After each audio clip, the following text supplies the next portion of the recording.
এখন আপনাদের পশ্চিম বাংলার একজন বিখ্যাত গরুর গোবরখোর বেরিয়েছে, ওয়াসিম সরকার, নাম শুনেছেন? ইসলামের সর্বশ্রেষ্ঠ গ্রন্থ, সর্বশ্রেষ্ঠ কিতাব হচ্ছে আল কোরআন। এই পবিত্র কোরআনের ব্যাপারে আল্লাহ পাক বলছেন, যালিকাল কিতাবুলা রাইবা ফিহ, কোরআন এমন একটি পবিত্র কিতাব যার মধ্যে সন্দেহের কোনো অবকাশ নাই, কোনো সন্দেহের জায়গা নাই। আল্লাহ পাক পরওয়ারদিগারে আলম বলছেন, এই পবিত্র কুরআনুল কারীম আমি যদি পাহাড়ের প্রতি অবতীর্ণ করতাম, পাহাড় ধুলা ধুলা হয়ে যেত। আমি এই কোরআন নবী মুস্তাফার উপরে অবতীর্ণ করেছি। এই পৃথিবীর মুসলমান, কোরআন যদি পাহাড়ে অবতীর্ণ করা হতো, পাহাড় ধুলা ধুলা হয়ে যেত। ওই কোরআন নবীর সিনাতে অবতীর্ণ করা হয়েছে। তাহলে বুঝা কি গেল? পাহাড় চাইতে বেশি শক্তি আল্লাহ পাক আমার নবী মুস্তাফাকে দান করেছেন। এই কোরআনের প্রতি আপত্তি শুধু আজকে নয়, যখন মক্কাতে কোরআন অবতীর্ণ হয়, মদিনাতে কোরআন অবতীর্ণ হয়, মক্কার কাফিররা বলেছিল, মক্কার মুশরিকরা বলেছিল, মুহাম্মদ সাল্লাল্লাহু আলাইহি সাল্লাম তার মান্যকারীদেরকে নিয়ে নিজেই নিজেই কোরআন তৈরি করে আর আল্লাহর নাম দিয়ে চালাই, বলেন নাউজুবিল্লাহ। তখন আল্লাহ তাবারাক ওয়া তাআলা চ্যালেঞ্জ করেছিলেন, যদি তোমরা এই কোরআনকে কোনো মানুষের পুস্তক মনে করো, কোনো মানুষের কালাম মনে করো, কোনো মানুষের কিতাব মনে করো, তো যাও, তোমাদেরকে আল্লাহ পাক চ্যালেঞ্জ দিয়ে দিল, এই কোরআন পাকের মতো একটা আয়াত বানিয়ে নিয়ে এসো, একটা আয়াত বানিয়ে নিয়ে এসো। গোটা আরববাসী হয়রান হয়ে গেছে। আর শুধু 1450 বছর পূর্বে নয়, আজ পর্যন্ত নয়, কিয়ামত পর্যন্ত চ্যালেঞ্জ আছে। মক্কার কাফিরেরা কোরআন পাকের মতো একটি আয়াত তৈরি করতে পারেনি। কিয়ামতের সকাল পর্যন্ত অসম্ভব রয়েছে মুসলমান।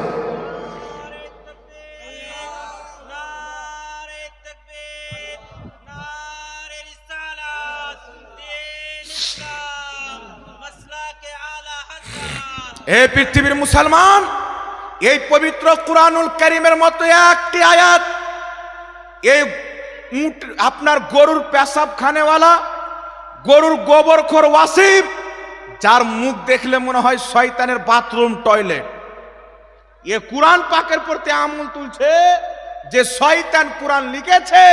বদরে কুরআনকে জ্বালিয়ে দেওয়া হয়েছিল। আমি ওই ওয়াসিম সরকারকে বলতে চাই, তুমি এটা মনে করিও না যে বিজেপি সরকারের এমএলএ আছো তাই তুমি লাট সাহেবের বেটা হয়ে গেছো।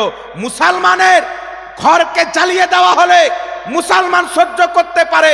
মুসলমানদেরকে রামের নামে তোমরা হত্যা করেছো, আমরা সহ্য করেছি, কিন্তু খোদার কসম, কেউ যদি কোরআনের প্রতি, আমাদের ধর্মের প্রতি আঙুল তুলে, ওয়াসিম সরকার হোক বা তার কোনো বাপ হোক, তাকে ছাড় দেওয়া যেতে পারে না। তাকে ছাড়া যাবে? ভয় করা যাবে? কোনোই মতে নয়। পৃথিবীর মুসলমান, আল্লাহ কোরআন পাকে এলান করে দিয়েছেন, ওয়ালা নাবলুওয়ান্নাকুম বিশাইইম মিনাল খাউফি ওয়াল জু'i ওয়া নাকসিম মিনাল আমওয়াল। আল্লাহ পাক পবিত্র কোরআন পাকে সূরাতুল বাকারাতে এলান করে দিয়েছেন, হে ঈমানদার, আমি তোমাদের পরীক্ষা নেব। কখনো আমাদের জান চলে যাবে, কখনো আমাদের বাচ্চাকে জবাই করা হবে, কখনো আমাদের ঘর ভেঙে দেওয়া হবে, কখনো আমাদের মালপত্র লুটমার করা হবে, কখনো আমাদের গর্দানে ছুরি রাখা হবে। কিন্তু পৃথিবীর মুসলমান, এই ছুরি যখন হযরতে বেলালের গর্দানে রাখা হয়েছিল, এই বেলাল লাত ও মানাতের ইবাদত করো, এক আল্লাহকে ছেড়ে দাও, মুস্তাফার দ্বীনকে ছেড়ে দাও, আমরা তোমাকে পুরস্কৃত করব। হযরতে বেলাল বলেছিলেন, আমার শরীরের চামড়াকে তুলে নাও, আমাকে টুকরো টুকরো করে দাও, আমি বেলাল শাহাদাতকে পছন্দ করি, মুস্তাফার দেওয়া ধর্ম ছাড়তে রাজি নাই, কোরআন ছাড়তে রাজি নয়, নবী পাকের দ্বীন ছাড়তে রাজি নয়। এই জন্য পৃথিবীর মুসলমান, আজকে বিজেপির এমএলএ ওয়াসিম সরকার বেরিয়েছে কোরআন পাকের প্রতি আঙুল তুলতে। জি, এই কোরআন পাক কে বুঝবে? যারা গরুর, আরে গরুর বেটা, গরুর যে বাচ্চা হয়, গরুর যে সন্তান হয়, ওই গরুর সন্তানও জানে যে মুত পান করা যায় না, দুধ পান করতে হয়। আর এ বেটা মুত পান করে কোরআন বুঝতে চলেছে। জি, এ গরুর মুত খানেওয়ালা কোরআন বুঝবে, গোবর খানেওয়ালা কোরআন বুঝবে। আমি আপনাকে মাত্র দুটি উদাহরণ দিচ্ছি। কোরআন কে বুঝেছে? লন্ডনের বিখ্যাত একজন ডক্টর বিজ্ঞান, যার নাম হচ্ছে ডক্টর মরিস। এই ব্যক্তি ফিরআউনের লাশকে নিয়ে রিসার্চ করতে আরম্ভ করলো। রিসার্চ করতে করতে করতে যখন সেই ব্যক্তি রিসার্চ করতে আরম্ভ করলো, তখন সেই ব্যক্তি খবর পেল যে মুসলমানদের ধর্মীয় কিতাব কুরআনুল কারীমের মধ্যে এই ফিরআউনের লাশের ব্যাপারে আলোচনা করা হয়েছে। সেই ব্যক্তি মিশরের মাটিতে চলে গেল। ডক্টর মরিস সেখানে গিয়ে কোরআন রিসার্চ করতে আরম্ভ করলো। আল্লাহ পাক কোরআন পাকে বলেছেন, আমি মুসাকে এবং তার কওমকে সমুদ্রের মাঝে রাস্তা দান করে পার করিয়ে দিলাম, আর ফিরআউনকে তার লস্করকে ডুবিয়ে দিলাম, আর ফিরআউনের লাশকে কিয়ামত পর্যন্ত রেখে দিলাম ইবরতের জন্য। এই পবিত্র কোরআন পাককে পড়ে ডক্টর মরিস হয়রান হয়ে গেল। 1450 বছর পূর্বে এই কিতাবে ফিরআউনের আলোচনা কি করে আসলো? অবশ্যই এটা কোনো মানুষের কিতাব নয়, এটা হচ্ছে আসমানি কিতাব। ডক্টর মরিস কলমা পাঠ করে সঙ্গে সঙ্গে মুসলমান হয়ে গেল, সঙ্গে সঙ্গে মুসলমান হয়ে গেল। বড় বড় বিজ্ঞান, বড় বড় স্কলার, বড় বড় ডক্টর এই কোরআন পাককে পড়ে ঈমান এনেছে। আর এই পৃথিবীর মুসলমান, এটা নতুন আপত্তি নয়। আজ থেকে কিছুদিন পূর্বে, কয়েক বছর পূর্বে নরসিংহরাও সারস্বতী একজন হারামজাদা নবী পাকের চরিত্রের প্রতি আঙুল তুলেছিল, আল্লাহ পাককে গালি দিয়েছিল, কোরআন পাকের 26টি আয়াত বের করার কথা বলেছিল, সুপ্রিম কোর্টে ইয়াচিকা দায়ের করেছিল ওয়াসিম রিজভী শিয়াকে নিয়ে। কিন্তু পৃথিবীর মুসলমান আহলে সুন্নাত ওয়াল জামাতের একজন শের মুফতি সালমান আজহারি তাকে চ্যালেঞ্জ করেছিল, দিল্লির ময়দানে চলো, সেখানে আগুন জ্বালা হবে। আগুন যখন দাও দাও করে জ্বলতে আরম্ভ করা হবে, আমি কোরআনকে সিনাতে লাগিয়ে আগুনে কুদবো, তুমি তোমার ধর্মের কিতাব সিনাতে লাগিয়ে আগুনে কুদে যাও। যাকে আগুন জ্বালাবে না তার ধর্ম সত্য বলে প্রমাণিত হবে। এই চ্যালেঞ্জ করেছিলেন। আর দিল্লির ময়দানে সালমান আজহারি তো গিয়েছিলেন, এ নরসিংহরাও এ মুত খানেওয়ালা এ বেটা যেতে পারবে? এ তো গোবর খেয়ে মানুষ হয়েছে, আর গোবর খানেওয়ালা খোদার কালামকে বুঝবে। আর এই কোরআনে বলছে কিছু আয়াত বাদ দিতে হবে। আর আল্লাহ তাবারাক ওয়া তাআলা বলছে, এই কোরআন আমি অবতীর্ণ করেছি, এই কোরআনের হিফাজতকারী আমি আল্লাহ স্বয়ং। দুনিয়া চেঞ্জ হতে পারে, খোদার কোরআন চেঞ্জ হতে পারে না।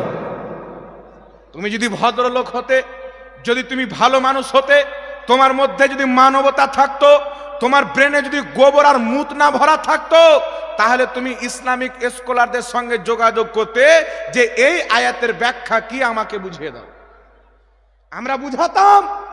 আর তোমার যদি চুলকানি হয়, আমি চ্যালেঞ্জ করছি, ওয়াসিম সরকারের মতন যত তার মতন ব্রেনে গোবর নিয়ে ঘোরাফেরা করছে, চ্যালেঞ্জ করছি, বসো ময়দানে মুর্শিদাবাদের মাটিতে, বসো বসো মুর্শিদাবাদের মাটিতে। আর এই আয়াতকে নিয়ে প্রত্যেক মুশরিককে আল্লাহ পাক হত্যা করতে বলেছেন। এটা তুমি কোন কথা তোমার 7 গোষ্ঠী পর্যন্ত প্রমাণ করতে পারবে না, পারবে না প্রমাণ করতে। আল্লাহ পাক এই কথা কখন বলেছেন ভাই? যে মুশরিকদেরকে যেখানে পাও হত্যা করো, যেখানে পাও তাদেরকে কতল করে দাও। কি জন্য আল্লাহ পাক বলেছেন? মুশরিকদের সাথে একটা মুআহিদা হয়েছিল, চুক্তিপত্র হয়েছিল শান্তি বজায় রাখার জন্য, কিন্তু বারবার চুক্তি হয় আর মুশরিকরা সেই চুক্তিকে ভেঙে দেয়। আল্লাহ 4 মাস সময় দিয়েছিলেন, এই 4 মাসের মধ্যে শুধরে যাও, তওবা করে নাও। আল্লাহ বললেন, হাবিব, তারা যদি 4 মাসের মধ্যে পরিবর্তন হয়ে যায়, নামাজ কায়েম করতে লাগে, যাকাত দিতে লাগে, তাদেরকে তুমি ছেড়ে দাও। তারা পরিবর্তন হয়নি, চুক্তি করার পর, শান্তি চুক্তি করার পর মুসলমানকে হত্যা করেছে, মুসলমানদের লুটমার করেছে, মুসলমানের প্রতি আক্রমণ করেছে। তখন আল্লাহ পাক বলেছেন, তাদেরকে যেখানে পাবে তাদেরকে হত্যা করে দাও। কি বলেছেন বাবা? তাদেরকে যেখানে পাবে হত্যা করে দাও। কখন আল্লাহ বলেছেন? তারা যখন বারবার শান্তি চুক্তিপত্রকে ভঙ্গ করেছে। কথা বুঝতে পারছেন? কিন্তু এই আয়াত কি আজকের মুশরিককে মারতে বলেছেন বাবা? আর একটু জোরে কথা বলেন না। আজকের মারতে বলেছেন? একটা উদাহরণ দিয়ে আপনাকে বলছি, যদি পাকিস্তান আর হিন্দুস্তানের লড়াই লাগে, যুদ্ধ লাগে, তারপর একটা চুক্তিপত্র লেখা হয় শান্তি, যার আমরা যুদ্ধ করব না, তারপর আবার যদি পাকিস্তান ভারতে হামলা করে, তখন ভারতের সরকারের কি উচিত হবে? কথা বলে, কি উচিত হবে বাবা? ভারতের সরকারের আবার উচিত হবে যে পাকিস্তানিদেরকে যেখানে পাও সেখানে মারো, অনুমতি দিবে কে দিবে না কথা বলতে হবে, অনুমতি দিবে কে দিবে না। আর যদি কিছু আপনার আর যদি কিছু আতঙ্কবাদ থাকে, অপরাধী থাকে, বড় বড় অপরাধী, আর তাদেরকে যদি সরকারের পক্ষ থেকে পুলিশ কমিশনার বলে যে তোমরা নিজে নিজে কি করে দাও, আত্মসমর্থন করে দাও, তাহলে কি করবে? তারা যদি সমর্থন করে দেয়, তারা যদি আত্মসমর্থন করে দেয়, নিজ ইচ্ছাতে গ্রেফতারে দিয়ে দেয়, তাহলে তাদেরকে আর মারা হবে, জেলেবন্দি সাজা কাটবে। কিন্তু এত বলার পর তারাকে যদি না ছাড়ে, আর তাদের দ্বারা দিয়ে যদি লুটমার হওয়ার সম্ভব না থাকে, মানুষকে হত্যা করা সম্ভব না থাকে, তখন ভারত সরকারের পক্ষ থেকে বলা হবে ওই তাদেরকে, অপরাধীদেরকে যেখানে পাবে সেখানে গুলি মারো। এর মানে কি গোটা ভারতবর্ষে অপরাধী হবে না? যে সে কাণ্ডে জড়িত আছে সে অপরাধী হবে। এই জন্য কোরআন পাককে ডাইরেক্ট বুঝতে যাচ্ছে কিছু ওয়াহাবিদের মতন, এই ওয়াহাবি নস্তি গুস্তি বাড়িয়েছে, সেম তাদের কাছ থেকে কপি করেছে ওয়াসিম সরকার। জি, যেইগুলো আয়াত আল্লাহ মুশরিকদের ব্যাপারে বলেছেন, আল্লাহ পাক বলতেছেন আল্লাহ ছাড়া যাকে তোমরা ডাকো তোমাদের ডাক শুনতে পারে না, তোমাদের উপকার করতে পারে না, তারা একটা মাছি তৈরি করতে পারে না। এই ওয়াহাবি গোষ্ঠী এইগুলো মূর্তির ব্যাপারে আল্লাহ বলেছেন, আর এরা নবীর উপরে ফিট করে। সুন্নিরা নবীকে আর ইয়া রাসূলুল্লাহ বলে ডাকে, ইয়া গস বলে ডাকে, ইয়া খাজা বলে ডাকে। আর কোরআন পাকে আল্লাহ বলছেন আল্লাহ ছাড়া তা যাকে তোমরা ডাকো তোমাদের কোনো উপকার করতে পারে না, একটা মাছি তৈরি করতে পারে না। এই মূর্তির আওয়াজ আয়াতকে তারা ফিট করছে কাদের উপরে? নবী ওলির উপরে। নবীদের শক্তি আর মূর্তির শক্তিকে এক করতে চাচ্ছে। আর নবী পাক সাল্লাল্লাহু আলাইহি সাল্লামের শক্তি তুমি কি বুঝবে? ঈসা আলাইহিস সালামের ব্যাপারে কুরআন পাকে বর্ণিত হয়েছে তিনি মাটির পশু বানাতেন আর তার মধ্যে আত্মা ভরে উড়িয়ে দিতেন। এখানে আল্লাহ বলছেন পাখি তৈরি করতে পারে না, একটা মাছি। আর হযরতে ঈসা কি তৈরি করতেন বাবা, কথা বলেন? পাখি তৈরি করে তার মধ্যে আত্মা ভরে দিতেন, মুর্দাকে জিন্দা করতেন। এই জন্য আপনাকে বলতে চাই যে কুরআন পাকের কোনো আয়াতকে পেশ করার পূর্বে তার শানে নুজুলকে পড়তে হবে, তার তাফসিরকে পড়তে হবে। খোদার ইজ্জতের কসম খেয়ে বলি, কুরআন পাক আমাদেরকে কি শিক্ষা দিয়েছেন? আল্লাহ পাকের কুরআন বলতেছেন লাকুম দীনুকুম ওয়ালিয়া দীন। আল্লাহ পাক কাফিরদের ব্যাপারে স্পষ্ট পেগাম দিয়ে দিয়েছেন। কি পেগাম দিয়েছেন? তোমাদের ধর্ম তোমাদের জন্য, আর আমাদের ধর্ম হচ্ছে আমাদের জন্য। সুবহানাল্লাহ বলতে হবে। আল্লাহ পাক পবিত্র কোরআনে বলছেন তোমাদের ধর্ম তোমাদের জন্য, আমাদের ধর্ম আমাদের জন্য। হিন্দু হিন্দুর ধর্মে আমল করবে, খ্রিস্টান খ্রিস্টানদের ধর্মে আমল করবে, শিখ তাদের ধর্মে আমল করবে, মুসলমান মুসলমানের ধর্মে আমল করবে। এটা তো আমাদের কোরআন 1450 বছর পূর্বেই বলে দিয়েছেন। একটু সুবহানাল্লাহ হবে না? এটা শান্তির কথা না বিভ্রান্তির কথা বাবা? যে যেই ধর্মকে ফলো করে আপন আপন ধর্ম মেনে চলবে, এর চাইতে বেশি শান্তির কথা আর হতে পারে না। আল্লাহ পাক ওই কোরআনে বলছেন যদি কোনো ব্যক্তি একজন ব্যক্তিকে হত্যা করে তাহলে সেই ব্যক্তি পুরো মানবতার হত্যা করলো। একজন নির্দোষ ব্যক্তিকে হত্যা করা, সে হিন্দু ধর্মের হোক, খ্রিস্টান ধর্মের হোক, যে কোনো ধর্মের লোক হোক না কেন, নির্দোষ ব্যক্তিকে একজনকে কেউ যদি হত্যা করে সেই ব্যক্তি পুরো মানবতার হত্যা করলো। তার প্রতি আল্লাহ নারাজ, তার প্রতি রাসূলুল্লাহ নারাজ। উঠান বুখারী শরীফের হাদিস, একজন ইহুদির ছেলে আমার আপনার নবী মুস্তাফা সাল্লাল্লাহু আলাইহি সাল্লামের খিদমত করত, উজু করার জন্য পানি এনে দিত। সে যখন অসুস্থ হয়ে গেল, আমার নবী দেখলেন না সে ইহুদির সন্তান।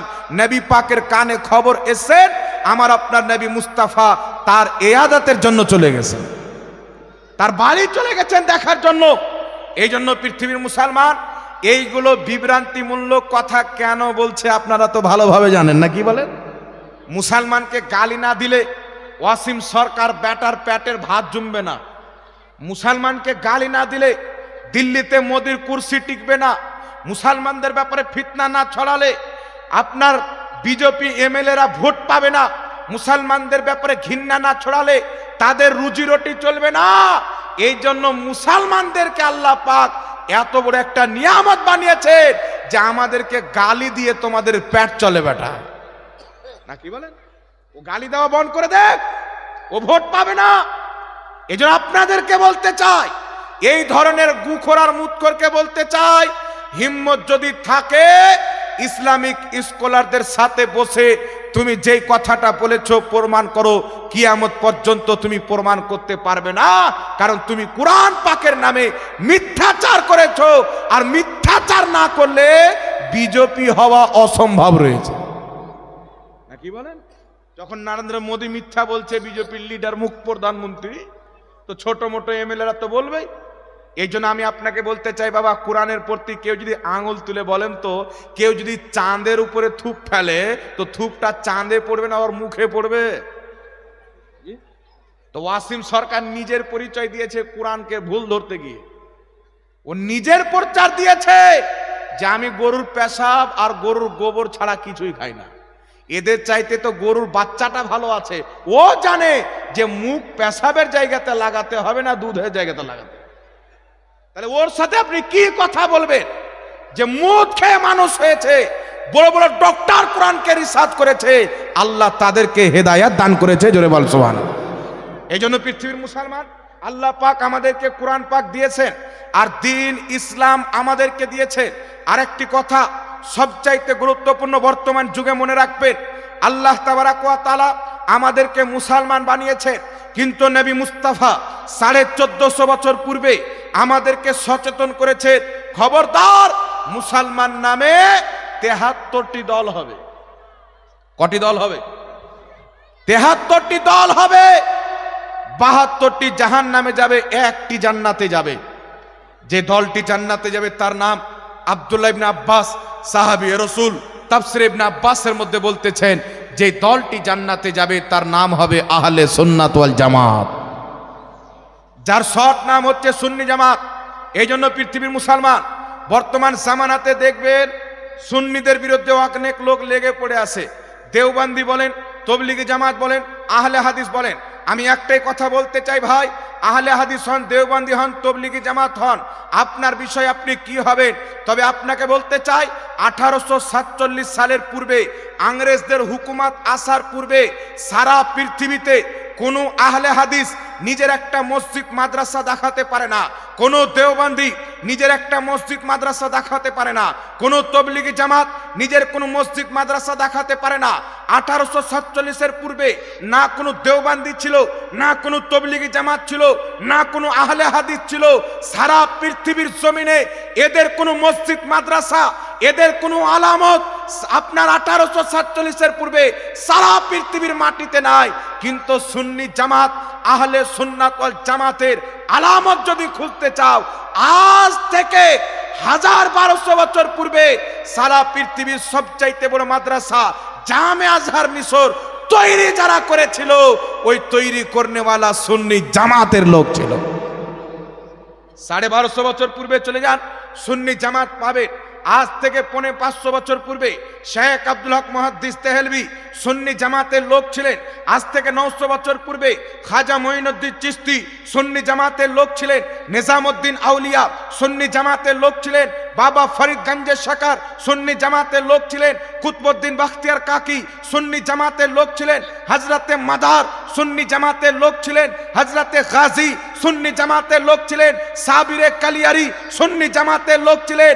সারা পৃথিবীতে যত সচ্চা পাক্কা মুসলমান হয়েছে তারা সবাই সুন্নি জামাতের হয়েছে। একটু সুবহানাল্লাহ বলবেন।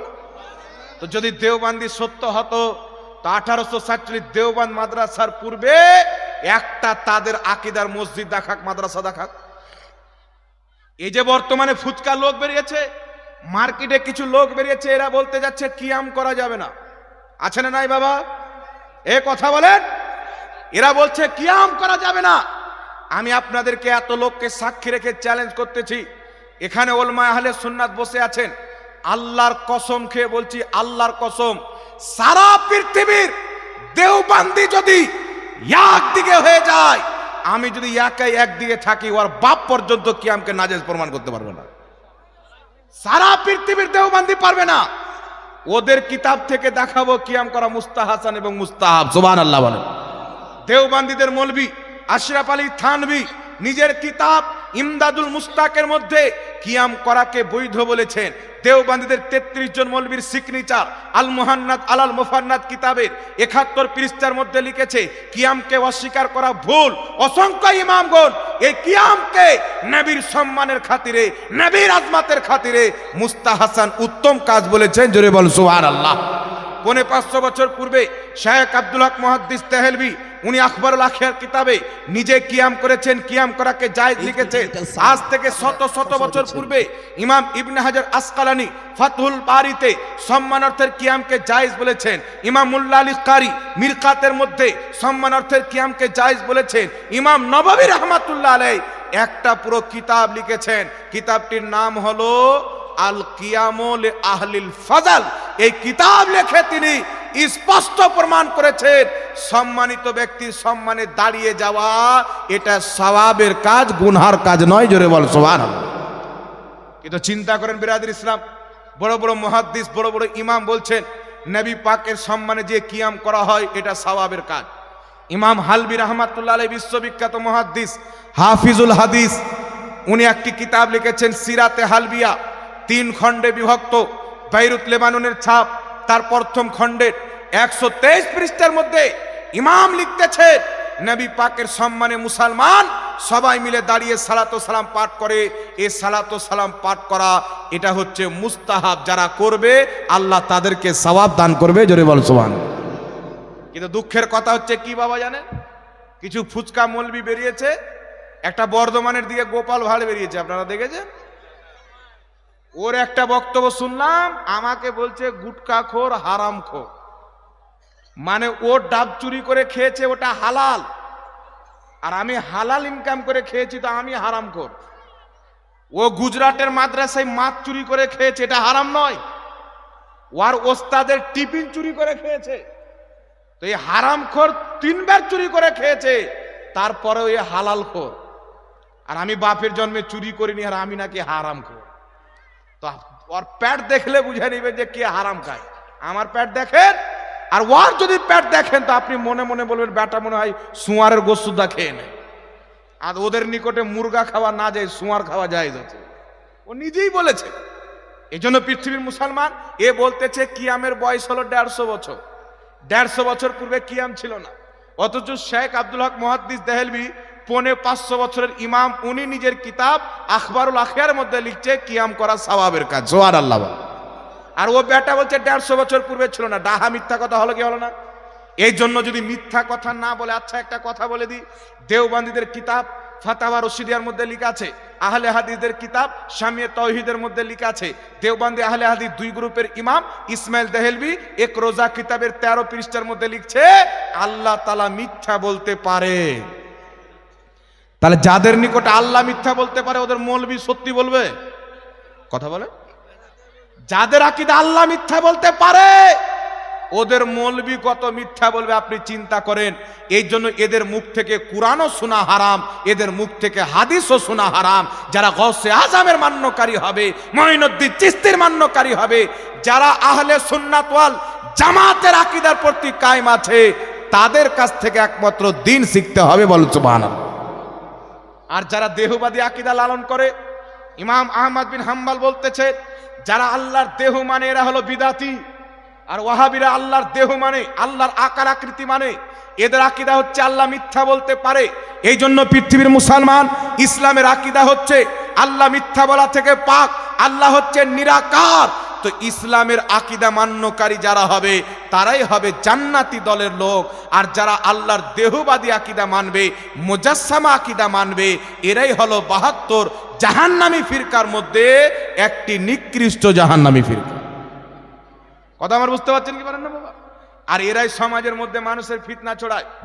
এদের কৌশল হচ্ছে এরা যাবে পাবলিকের কাজ, যারা কোরআনের মাসলা বুঝে না, কোরআন হাদিস বুঝে না, ওদের কাজ যাবে।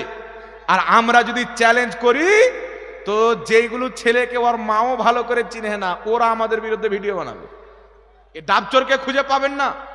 আর ওই কলকাতা রাজমিস্ত্রি আমি শুনেছি কার বউকে নিয়ে পালিয়ে গেছিল নাকি, আল্লাহ জানে, একজন বলছিল শুনেছি। হ্যাঁ, এরাকে খবর পাবেন না। যদি হিম্মত থাকে এই 2 শয়তানকে আমার সামনে একবার বসিয়ে দেন, আকীদা নিয়ে বসিয়ে দেন, যদি মুসলমান প্রমাণ করে নাই তখন বলবো।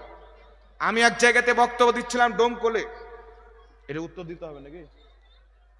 আমি এক জায়গায় ডোমকলে বক্তব্য দিচ্ছিলাম, আচ্ছা বলা বক্তব্য দিচ্ছিলাম ডোমকলে। বাবা, আহলে হাদিস দেওবান্দীদের আকীদা হচ্ছে আল্লাহ মিথ্যা বলতে পারে। আহলে হাদিস দেওবান্দী দুই গ্রুপের আকীদা হচ্ছে নবী মরে মাটির সাথে মিশে গেছে, তাদের কিতাব তাকওয়াতুল ঈমানে লেখা আছে।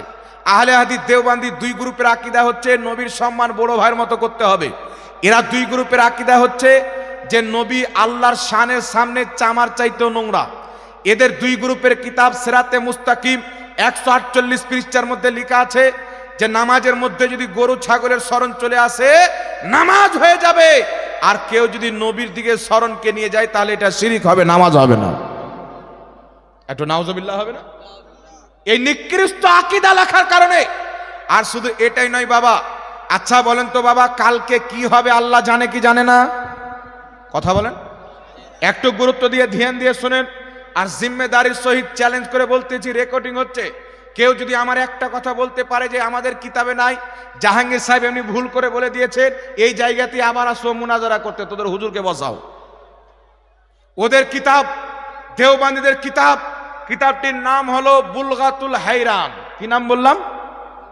এই বুলগাতুল হাইরান কিতাবে দেওবান্দীদের ইমামরা লিখতেছে বান্দা কি করবে অতক্ষণ পর্যন্ত আল্লাহ জানে না, যতক্ষণ পর্যন্ত বান্দা করে না।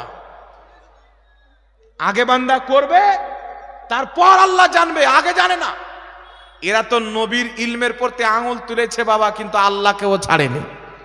এটা একটা জাহিল পর্যন্ত জানে, একজন মূর্খ পর্যন্ত জানে, একজন পাগল পর্যন্ত জানে যে কি হবে না হবে আল্লাহর সামনে কোনো জিনিস লুকায়িত নাই। ঠিক না বেঠিক বাবা? এখান থেকে এখন আমরা কোথায় যাব, কালকে কোথায় থাকবো, পরশু কোথায় থাকবো, কি খাবো না খাবো, তকদিরে এগুলো তো আল্লাহ পাকে লিখেছেন। আর দেওবান্দীদের গুরুরা লিখতেছে বুলগাতুল হাইরান কিতাবে বান্দা কি করবে আল্লাহ জানে না, যতক্ষণ পর্যন্ত বান্দা করে না। বান্দা আগে করে, তারপরে আল্লাহ জানে। এটা মুসলমান হবে? কথা বলেন। তাহলে দেওবান্দির পিছে নামাজ হবে? তো এদের কুফরি আকীদা বয়ান করছিলাম ডোমকলের মাটিতে। একটা দেওবান্দি মৌলবি চলে এসছে যে আপনি সমস্ত দেওবান্দি তবলিগীকে জাহান্নামী বললেন। আমি বললাম আমি সমস্তকে বলিনি, আমাদের মাসলা ক্লিয়ার। দেওবান্দীদের ইমাম রশিদ আহমদ গাঙ্গোহী ফাতাওয়া রশিদিয়াতে লিখেছে আল্লাহ মিথ্যা বলতে পারে, মিথ্যা বলা আল্লাহর কুদরতের অন্তর্ভুক্ত। আশরাফ আলী থানভী হিফজুল ইমান কিতাবের 8 নম্বর পৃষ্ঠার মধ্যে লিখেছে নবীর মতন ইলমে গায়ব আল্লাহ প্রত্যেক জানোয়ারকে দিয়েছে, নাউজুবিল্লাহ। দেওবান্দীদের গুরু বারাহিনে কাতিয়াতে খলিল আহমদ আম্বেটি লিখেছে নবীর জ্ঞান চাইতে শয়তানের জ্ঞান বেশি। দেওবান্দ মাদ্রাসার প্রতিষ্ঠাতা কাসিম নানতাবি নিজের কিতাব তাহজুরুন নাস কিতাবের 25 পৃষ্ঠার মধ্যে লিখেছে নবীর পরও নতুন নবী জন্ম নিলে আমাদের নবী শেষ নবী হওয়াতে কোনো ক্ষতি আসবে না, বলে নাউজুবিল্লাহ। এই 4 জনের কুফরি আকীদাকে মক্কা মদিনার 33 জন উলামায়ে কিরাম ফাতাওয়া আপনার হুসামুল হারমাইন কিতাবে ফতোয়া দিয়েছে। এই 4 জন ব্যক্তি কুফরি বাক্য লেখার কারণে, আল্লাহ রাসূলের তাওহীন করার কারণে এই 4 জন ব্যক্তি হচ্ছে কাফির ও মুরতাদ। মান শাক্কা ফি কুফরিহি ওয়া আযাবিহি ফাকাদ কাফার। যেই ব্যক্তি এদের কুফরিকে জেনে এদেরকে মুসলমান মনে করবে বা এদের কাফির হওয়াতে সন্দেহ করবে, তারাও কাফির হয়ে যাবে। তো যারা এদের আকীদাগুলো জানার পর দেওবান্দি হয়ে আছে তারাও কাফির, আর যারা এদের আকীদাকে জানে না তারাকে কাফির বলা যাবে না, তারা গুমরাহ। তাদেরকে বুঝাতে হবে। কথা বুঝতে পারছেন? এ মাসলা হচ্ছে ক্লিয়ার। এবার আমি বলি বাবা শুনেন, আমি ইসমাইল দেহলভিকে ইমাম কেন মানবো তার ব্যাপারে আগে জানবো। না জেনে নিজের ধর্মের ইমাম বানিয়ে নিলে তো হবে না, আগে তার আকীদা জানতে হবে, তার পুস্তককে পড়তে হবে। তো ইসমাইল দেহলভি যেইগুলি তাওহীন নবী মুস্তাফার করেছে, আমি যতদূর জানি আজ পর্যন্ত কোনো ইহুদি খ্রিস্টান পর্যন্ত আল্লাহ রসুলের এই তাওহীন এই অপমান করতে পারেনি মুসলমান। আজকে ওয়াসিম সরকার কুরআন পাককে ভুল বলেছে। এই দেওবন্দি আহলে হাদিসদের মৌলবি বাংলাদেশে মুজাফফর বিন মুহসিন বলেছে আল্লাহর নবী শরীয়তের ক্ষেত্রেও ভুল করেছেন। নাউজুবিল্লাহ হবে না? এরা বলছে নবী ভুল করেছে, আর ওয়াসিম সরকার বলছে কুরআন পাকে ভুল আছে। তাহলে এরা দুইজনের মধ্যে তফাৎ থাকলো বাবা। এ গরুর পেশাব পান করে, ও উটের পেশাব পান করে। কথা বুঝতে পারছেন? এটা বক্তা ওয়াহাবিদের বেরিয়েছে, সুন্নিরা মাজারে আগরবাতি যায়, মাজারে আগরবাতি দেয়, আর হিন্দুরা ওদের মূর্তির সামনে খাবার দেয়। তো এদের মধ্যে হিন্দুদের মধ্যে আমি কোনো তফাৎ দেখতে পাই না। আমি ওই জাহিলকে বলতে চাই, হিন্দু ভাইরা গরুর পেশাব পান করে, তোরা উটের পেশাব পান করছিস, তো তোদের আর ওদের মধ্যে তফাৎটা কি বল? না কি বলেন?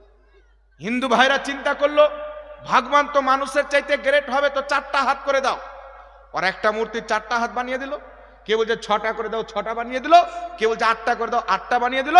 আর আহলে হাদিসরা বলছে আল্লাহ তো হাত পায়ের কথা বলেছে, তো এইভাবে আল্লাহর দেহ বানিয়ে দেওয়া, হাত আছে, পা আছে, চোখ আছে, আল্লাহর বডি আছে।